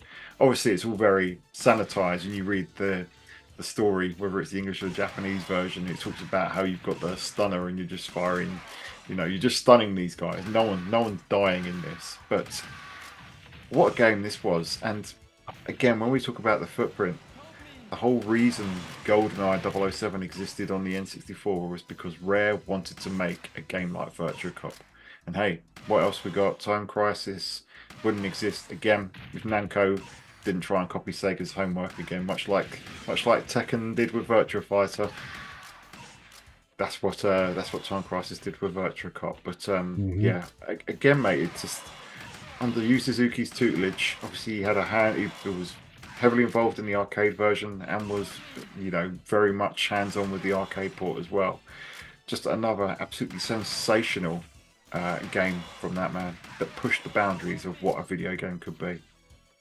It literally puts you in the driver's seat of any 90s cop movie. It's like, it's everything about it, you know. You start at the docks, you know, you get the kind of the cranes and whatnot, and the containers, and bad guys are rolling out, and like they're popping out of windows, or if you start that level, you pop those two windows out in that wee cabin first, because a wee guy's going to pop out in that right hand side window. You don't want to waste an extra bullet on the glass, so you just take it out straight away. But as you said, mate, like again, that humanoid movement, like if you get a justice shot, they'll go, oh no, they'll hold their wrist and they'll drop the gun. If you hit them in the knees or the legs, they'll buckle down. Hit them in the chests, you know, they'll fly back. You know, obviously hit them in the head, they'll spin and they'll fly away. And the classic I've said on here before. If you can catch that triple shot, that and it's just so satisfying that whenever you're racking those combos up with those shots. But the way that it moves, you talked about it being like a kind of like a real shooter combined with the kind of traditional light gun game. It was very, again, cinematic. Like, yourself in the third stage, if you play them in order, you go in the kind of the office building, and kind of after you go along the street, you go down into the kind of the driving lot, the parking lot, and then you go through the kind of the stairs at the back, and it's almost like you're slinking round the corners, with your back to the wall, and the way the camera moves round, and then you come up and peek around, and then you've got the big foyer with the desks and that. Oh, it's just like everything about it. Ripping right, like proper Die Hard style, it's like you just they'll come jumping out the back. The police have themselves an RV. And the quarterback is toast. you've even got the like the bad guys in that same foyer. That's such a perfect light gun scene, isn't it? Because as you say, you go through the car park, you come upstairs, and you look right in the foyer, and you've got a couple of bad guys that pop up, and one's holding a hostage, going, "Help me!" And you got to get him spot on just at the right time, and you turn around, and then the truck comes screaming through the glass everywhere, and it's just, it's so amazing, that game. Aye, another timeless one. Like, even the foyer at that bit, it just looks like Nakatomi, doesn't it? It's like, shit, I got $20 on them assholes. It's like, it's but just so good. So it's fun little fact about that actually is that that people have noticed that it looks suspiciously like Sega of Japan's headquarters at that time. If you look at the two, apparently they said, no, it's not meant to be Sega's headquarters. We coded that before we moved in, but if you look at the two side by side, it's uncanny. They've been working the bugs out of this system since they got it. Where are my detonators? And the thing about that one is, this is still 1994 that Virtua Cop comes out. End of 1994, just after Tekken hits arcades. So while Namco was still trying to catch up with Virtua Fighter, Virtua Cop comes out and is doing even more with polygonal characters. But that's not all, because 1994 Model 2 will probably get its greatest looking title outside of Daytona USA so far, and that would be the absolutely phenomenal Virtua Fighter 2. 60 frames per second 3D movement, 3D backgrounds, absolutely superb visuals, and the gameplay was just, the extra frame rate helps, but just so much deeper, so much more nuanced than the original game, and it was just a quantum leap in every single way. Aye, it just took everything about Virtua Fighter 1 and just ramped it right up. Everything about it. And again, still say that Virtua Fighter Remix, people talk about that being an apology for how bad the Saturn port was. For me, Remix was a test for VF2. That's the way I've always looked at it, because as amazing as Virtua Fighter 2 is in the arcade, and it is a stunning looking game, like you can see the extra polygons. Like, what I love about Virtua Fighter 2 in the arcade, even the 360 Xbox port, is that you can see the polygons individually making up each fighter, but the texture on each of them, they've got this amazing depth to them. Also, the Saturn version uses its kind of little tricks to make up for the lack of things, like the ground shading it does to make up for the lack of polygons, to kind of give that impression. But just extra characters, more moves, the backgrounds, like Lion's stage especially, I think it's just absolutely stunning on the Saturn and in the arcade. That kind of big grey kind of castle wall, looking beyond it, there's a kind of valley. Obviously, you look at Shun-Di stage in the arcade, he's on a raft floating down the river, bridges overhead, compromised on the Saturn, but still, you look at it, you can correlate it, you can match them up. But just such an amazing game. The fluidity, the responsiveness of Virtua Fighter 2. And again, even on the Saturn, again, Sega bringing it over and capturing the feel of the arcade game, along with it being an absolutely sensational port. But it's the responsiveness.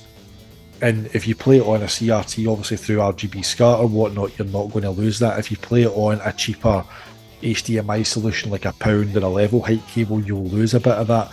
If you've got a RAD 2X or an OSSC or whatever, then you're going to replicate that on a modern display. It's insane how responsive Virtua Fighter 2 is. Like, you can't, if you mistime a move, it's your fault, because the controls are just so nailed on.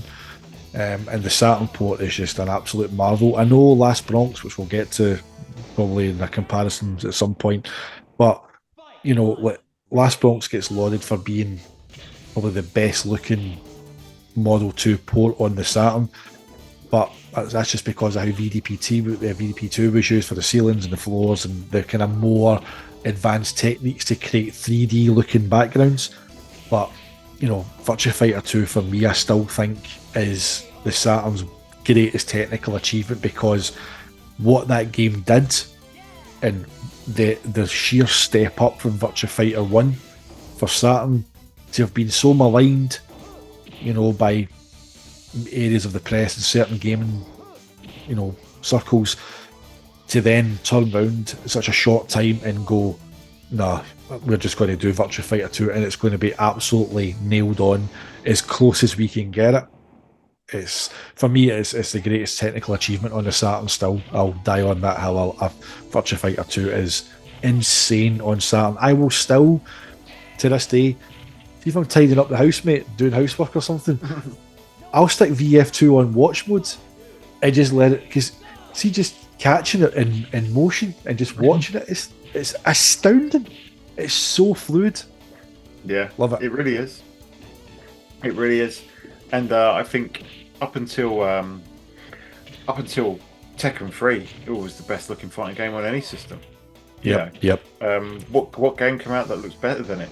You know, what game delivered the total package in terms of, you know, high fidelity characters, 60 frames per second frame rate, high resolution visuals, and you know, just it delivered on every aspect. You know, Tekken was still in kind of dioramas. Tekken 2 is very blocky by comparison, and the floor, you can see the floor disappearing and reappearing as you move around the arenas.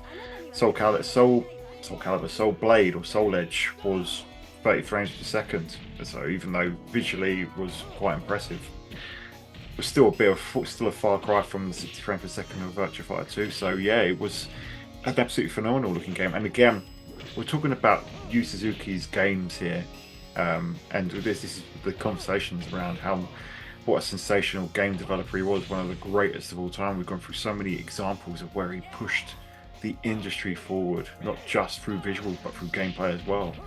But his team created the Sega graphics library as well, which made these ports possible.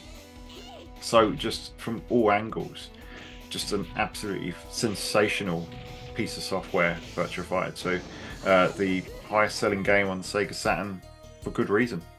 And still played pretty much competitively in Japan in small pockets, although there are later versions that do get played arguably as much if not more. But what a game that was, mate. And he wasn't done with his fighting games, because we'd get another one the very next year. Always found it amusing that Virtua Fighter is VF and Fighting Vipers is FV, which I can't imagine that is accidental. But Fighting Vipers, Fighting Vipers eschews your realism for just absolutely bonkers, armor smashing, gate crashing, mad antics. It's just and again, a superbly fun game, more than anything else. This one. Aye, we've spoken so much about realism. I think he just decided to have some fun with us, you know. But again, mixing it up, a kind of gameplay mechanic that I can't recall seeing anything similar before, where you had destructible armor on not just the fighters, but the rings could be destroyed as well. The Saturn port of Fighting Vipers stands as the first 32-bit or first home console arcade port of a fighting game which has 3D destructible objects. So, no other platform was doing that. And I know people talk about Fighting Vipers being lower resolution, right? When you look at what it was doing, there's little wonder. Now, there's been talk that apparently at one of the game shows the year before, can't remember the name of it offhand, I remember reading it, that the build of Fighting Vipers that was shown was running in the Saturn's high resolution mode, but it lacked the lighting system. Yeah. Now, Virtua Fighter 2 does not have the arcade game's lighting system at all.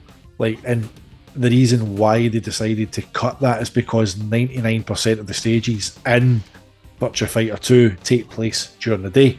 The only one that doesn't is Sarah Bryant's, but again, they just use the kind of flashing for the lightning to kind of make up for that. The other one's Giral, which is underwater, so don't need to worry about that. It's just the blue hue, whereas Fighting Vipers is very reliant on that gritty, edgy visual style. Fights take place in parking lots and abandoned buildings, on rooftops, and moving lifts, on helipads. Yeah. It's just, there's so much different times a day. Like if you look at Picky's stage, I think it takes place in like a trailer park, and you can see there's a kind of like truck trailers in the background, and I think what the lighting is meant to signify is it's trucks that are going by and it's the headlights that are passing by. You go to Sandman stage, it's kind of set at sundown, so you've got that kind of warm hue. It changes subtly as the fight goes on. You go to Jane's stage, that kind of abandoned, kind of looks like a kind of top knocked out kind of office building, kind of, there's the kind of lights on the pillars that change and reflect on the fighters. It's pitch black outside, the city's out there, you can see all the lights for the buildings, so there's just so much going on. So you can understand why they chose on the Saturn version to bring the resolution down in order to keep the core feel of the arcade game. But again, the arcade version is on Xbox 360. I believe I think the store's shut down now, but I think you can still buy it on Xbox Series consoles. It's compatible. Yeah, so it's still there. It's not cheap, it's about £5-6, so it's definitely worth picking up. But yeah, he's just tried something a bit different again in terms of destructible armor, destructible sceneries, and you can weaken your opponent further by knocking their armor off to inflict even more damage. So just again mixing things up a bit. Just it's a crazy game, but it's absolutely brilliant. It is. It's absolutely phenomenal. And again, if your Virtua Fighter is a bit too serious for your liking, then Fighting Vipers is the adrenaline rush that you're looking for, because it's fantastic. Mate, there are so many games that we could go through that AM2 delivered at that time. We got Desert Tank, Virtua Striker, Virtua Cop 2, Sonic the Fighters. So I think if we, and again, we could go into all the Model 3 ones when we talk about them, but I think at this stage, let's jump onto the game that launched the Model 3 arcade, and that is Virtua Fighter 3. And this was yet another quantum leap, visually and from a gameplay perspective. Obviously, the dodge mechanic is somewhat divisive, or was at the time. Tekken and Soul Edge were trying to do the double tap step, but it says a lot that Virtua Fighter 3 TB Online is quite popular in Japanese arcades, and is probably the most played version of Virtua Fighter out there. But this was a game that, again, from a visual fidelity perspective, from Virtua Fighter 3, you kind of feel like we're in the world of diminishing returns, because once Virtua Fighter's characters started tracking you with your eyes, when you're watching that intro at that track sequence, and Sarah Bryant knocks someone over with a knee and then turns around and sort of gives you that side eye. That was...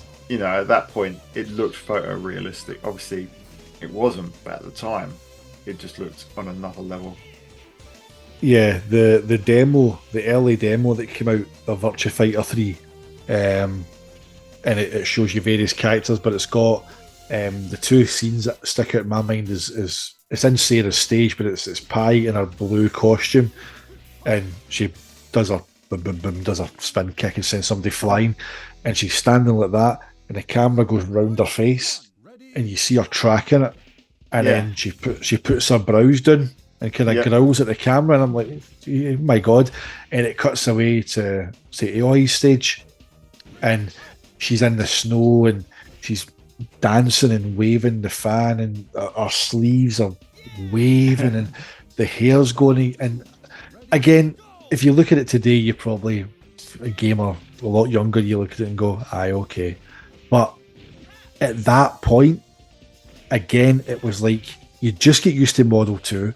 You were kind of still processing that was a kind of new normal.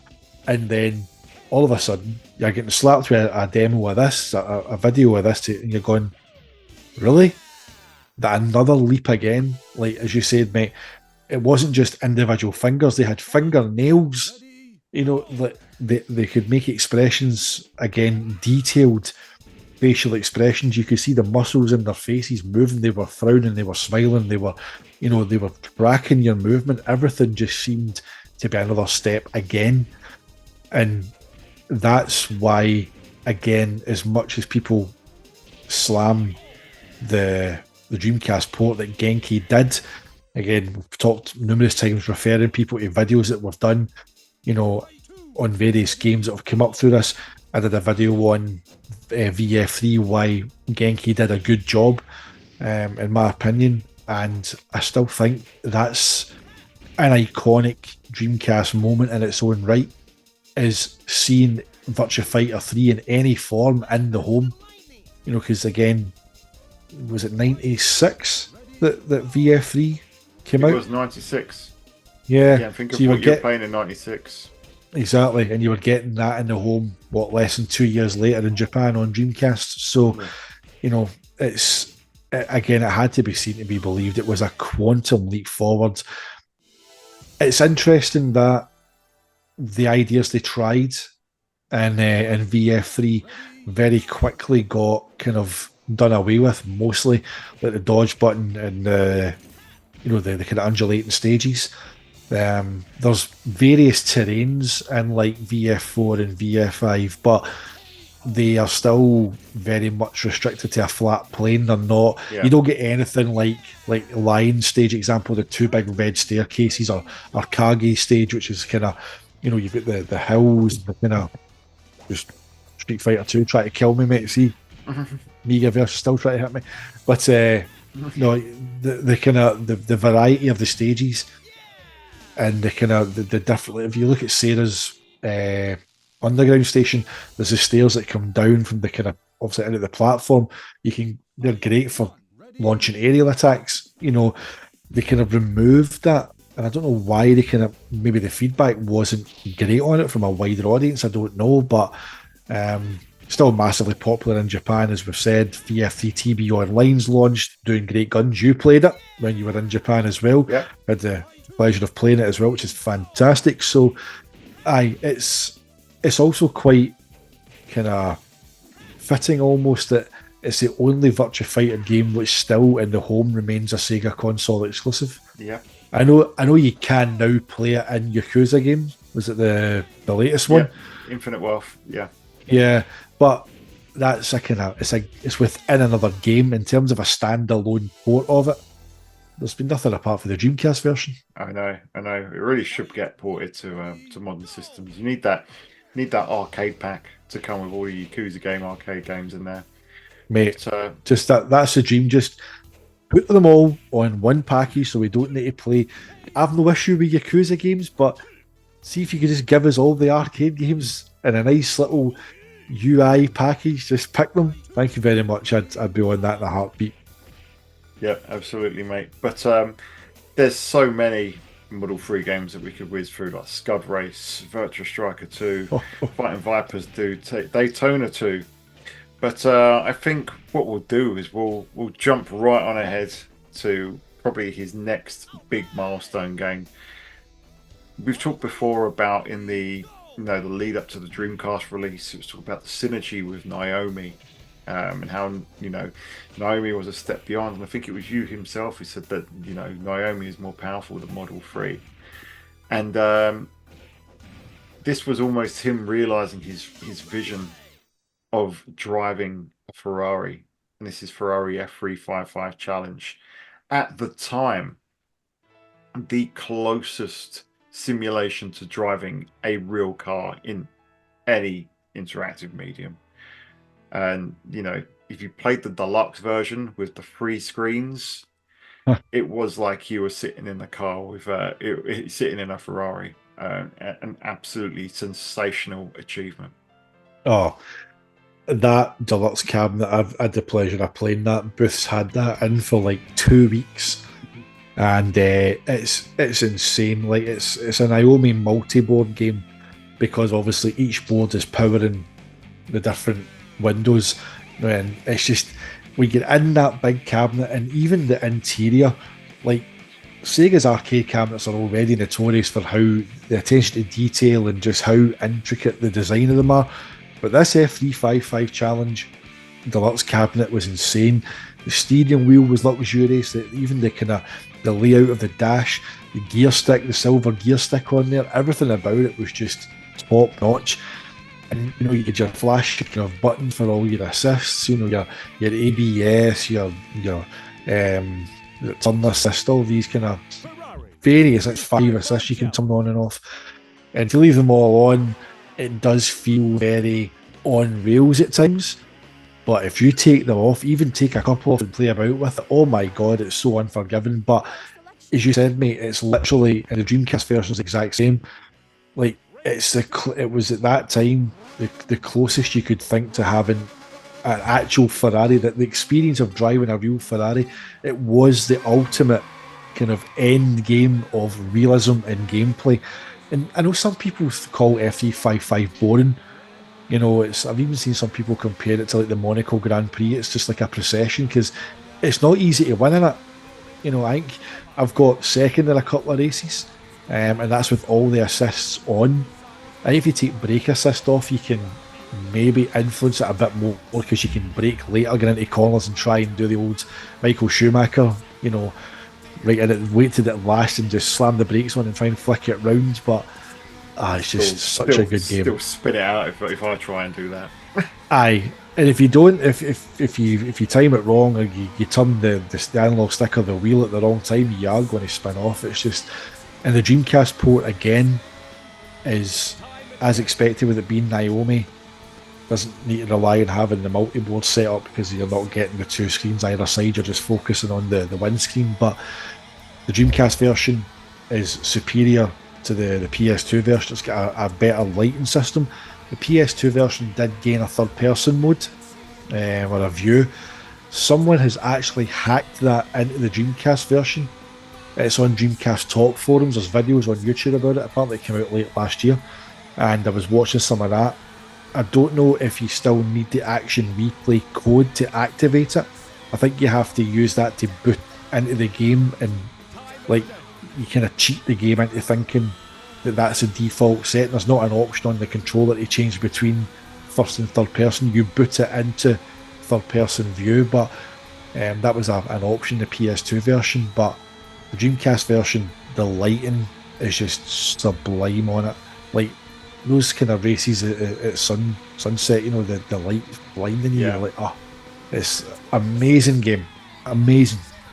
Yeah, and again, the Dreamcast version is beautiful with 480p compared to the interlaced PS2 version. But it wasn't an easy task to bring that game to the Dreamcast, even though it was Naomi. I remember reading interviews with AM2 at the time, because obviously Naomi had a lot more RAM.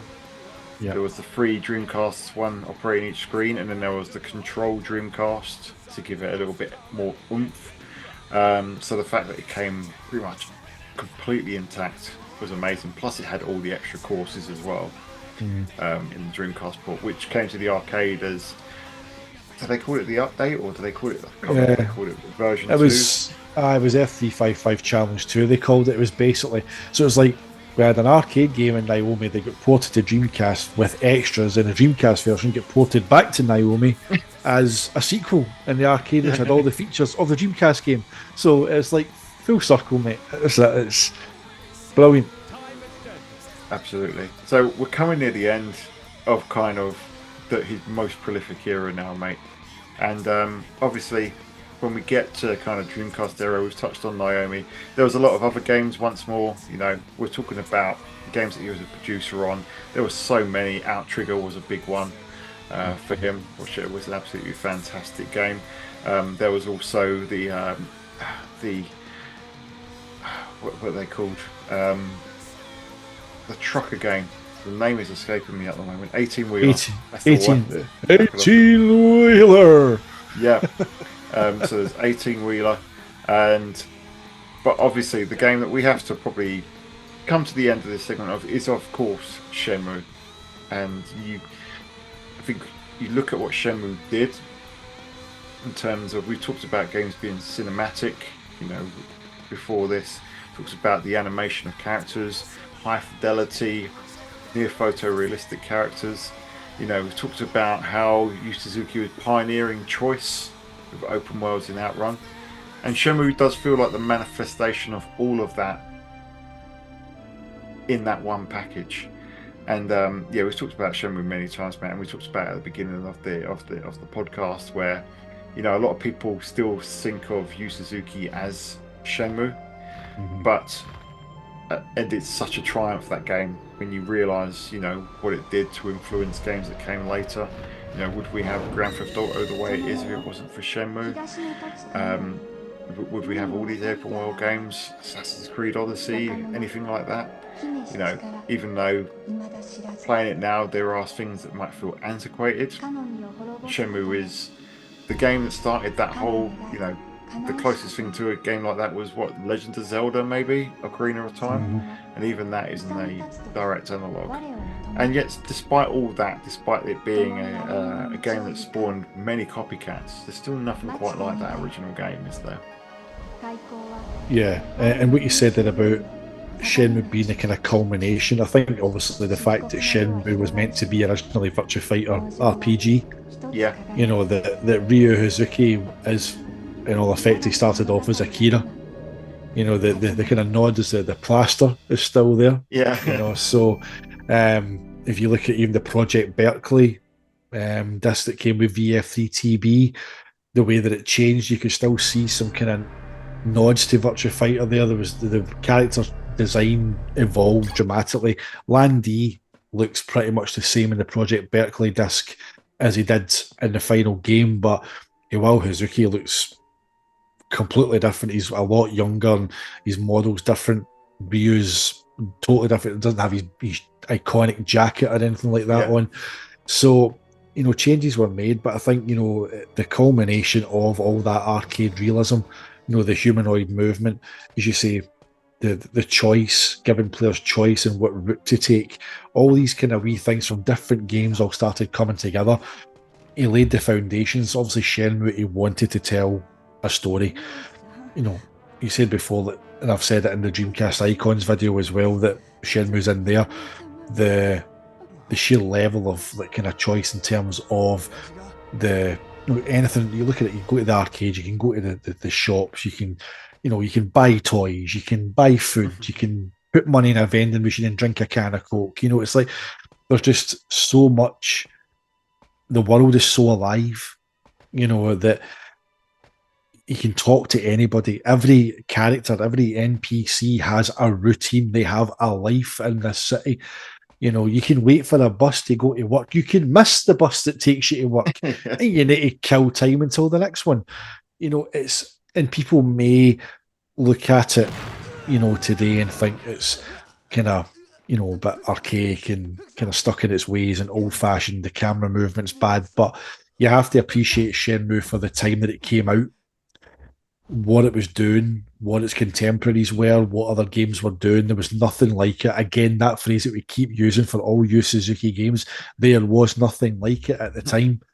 You know, and again, Shenmue just broke the mold in terms of storytelling and sheer exploration and just detail, like how alive that world was. Like every door, almost every door you walk past in the street, you could open it and go in, and inside each of those buildings was uniquely decorated. Yeah, Like you could go into a shop and it would sell you fruit and veg. You could go into another shop and it was selling china plates, or it's just insane. But kind of the point we're making is, in leading up and talking to how amazing Shenmue is hopefully what we've done in the kind of journey we've taken you on through his career in this kind of whistle stop tour, is to perhaps give a greater appreciation for the man's work as a whole. yeah, You know, as great as Shenmue is, as much as we love it, there's more to Yu Suzuki than Shenmue.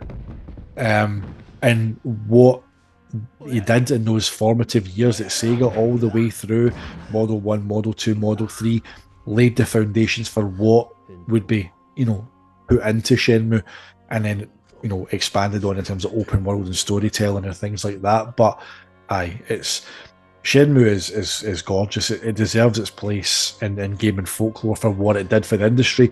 Again, much like Virtua Fighter set the industry on a path in terms of humanoid movement in a 3D realm, Shenmue set the industry on a path in terms of open world exploration, depth, and a live world side quests.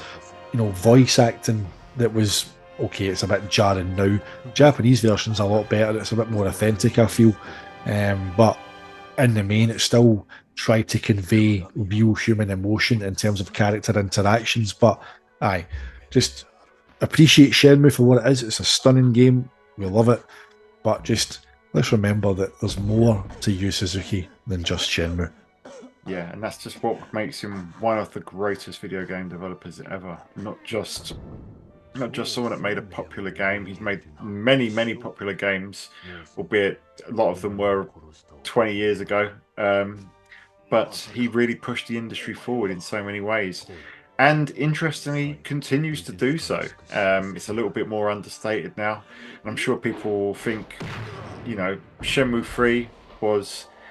I loved Shenmue 3, but there'll be people that were, thought that it was, again, quite antiquated compared to it was very much in line with the older games with some interesting systems in there.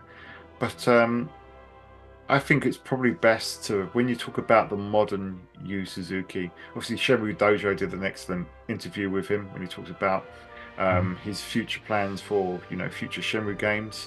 Yep. He's still very active in the industry, and he's got a number of things that are happening right now. But games like Air Twister, again, was the thought that he put into in kind of giving a game that did maybe something that felt a little bit different with the way that it used touchscreen controls. And when you look at games like Virtua Fighter 4 and Virtua Fighter 5, both games that in their respective ways pushed the industry forward, maybe not as much as previous games in the series, but what's worth noting is that in addition to his own projects like Air Twister, in addition to trying to complete his story for Shenmue, Yu Suzuki is still a advisor for Sega. He's still contracted to them, in fact, in various means, quite loosely, as far as I can understand it from online. And the rumor is that he is involved in Virtua Fighter 6 or the upcoming new Virtua Fighter game. That's the rumor. But this is all underpinned by the fact that there is never a new Virtua Fighter game unless they have something brand new to do. Virtua Fighter 1, it was the use of 3D characters. Virtua Fighter 2, it was Model 2 board, 60 frames per second fighting, and increased 3D space. Especially around the moveset of Leon and Chun-Li. Virtua Fighter 3, it was the Model 3 board.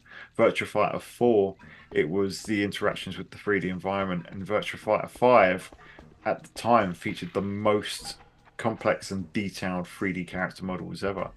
So if he's the advisor on Virtua Fighter 6, there's something to look forward to. But make no mistake about it, he is a man that has constantly pushed the industry forward. And while he's allowed to make video games, I think he'll continue to do so. Oh, exactly, mate. And that list that you sent me earlier, of the kind of, was it the top 10 game developers in the world? Yeah. And, Yu Suzuki doesn't feature on it, which I Yeah. think is criminal. Obviously these lists are all subjective, but, Miyamoto, Kojima, John Carmack, Tim Schafer, Gabe Newell, Todd Howard, Neil Druckmann. Yu Suzuki more than deserves his place amongst, if not, Miyamoto is Miyamoto. I think Miyamoto and Yu Suzuki would quite rightly, in many people's eyes, stand top of that list Yeah. for their, for their sheer contribution to this art form and this hobby that we love so much. What they've given us, they've pushed the industry forward, they've pushed gaming forward, both of them. It's just Yu Suzuki, I think he does generally in conversations seem to just have faded into the background. And for someone, in terms of fade into the background, I mean in terms of conversation, like he very rarely gets brought up unless it is by like a dedicated, like a Sega channel or like Shenmue Dojo, or unless someone is actively making a conscious effort to speak about the man's work. He very rarely gets brought up, which I think is a bit unfair. Yeah, I absolutely agree. For me, he's pretty much tied with Miyamoto as probably the greatest developer of all time. And part of me thinks, in terms of his breadth of work, I think he may even edge out Miyamoto because of the sheer range of games that he was, or genres that he not only was involved in, but also helped propel forward. The fighting game genre, the racing genre, the rail shooter genre. He did so much. I mean, I was thinking rail shooters like Virtua Cop and how he innovated that, but the rail shooter genre was pretty much something that he created with Space Harrier. So, Yep. so the man really is. He's definitely top 3 video game developers of all time. It feels like it's about time that people gave him his due. But hey, that's just a pair of grumpy old Sega bastards. Love to hear what our what our viewers and listeners think. What do you think of Yu Suzuki's works? What's your favourite Yu Suzuki game?